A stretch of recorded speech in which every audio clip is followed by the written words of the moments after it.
ভাই ভাই ভাই ভাই 2 লিটার পানি আছে না? আছে তো ভাই 2 লিটার হানি নি লাগবে, আছে দেন যাইব। ভাই ভাই তাহলে আর তাড়াতাড়ি দিন ভাই, রাস্তার মোড়ে মোড়া দুটো অ্যাক্সিডেন্ট হয়ে রয়েছে ভাই। আর 2 লিটার হানি দেরি, হানি খেয়ে বললে বহুত ইয়ে করতেছে ভাই। 2 লিটার হানি লই যাই, এটাই 2 লিটার হানি নিয়ে আইছে, এই যে না সুযোগ। ধরেন ভাই 2 লিটার হানি। ঠিক আছে এখান ভাই, তাহলে ধরুন আপনি 40 টাকা দেন। কি আপনি 40 টাকা দেন? হানি 2 লিটার দাম কি 40 টাকা নাকি?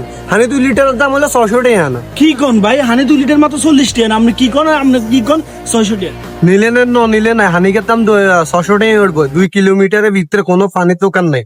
যদি নেন, ন নিলে নাই। আজ দোকানের সামনে তো চলে যান। কি কোন ভাই, আপনি সুযোগে সদ্ব্যবহার করলেন, 2টা বাচ্চা মরে যেতেছে ভাই। এটা তো আমারও কিচ্ছু হয় না ভাই, আমি তার রাস্তায় দেখছি অবস্থা খারাপ, আমি পানি নিতে আইছি, বারবার তারা পানি চাইতেছে। আর আপনি সুযোগ পাইয়া আপনি মাত্র 40 টাকার পানি 600 টাকা করে লেলেন।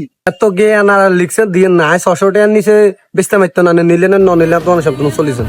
আচ্ছা ঠিক আছে, সমস্যা না ভাই, আমি 600 টাকা দিয়ে হইলো নিমো, আমি 2টা বাচ্চারা বাঁচাইতে হইব, অসুবিধা নেই। তবে যা করতেছেন না, একদিন আল্লাহর দরবারে জবাব দেওয়া লাগে। এটা লন টাকা। আইসে আরে কে আন দিত, আইলাম তো অন্ধার হাতে আরে কে আন দিত। यहाँ বড় ব্যবসায়ী এখন লগে ইয়ে করে যাই এন তুন।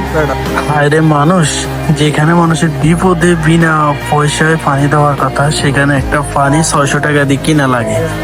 এইটাই আমাদের বাংলাদেশ। আর এদের মধ্যে মনুষ্যত্ব বলতে আল্লাহ তাআলা কিছু দেয় নাই।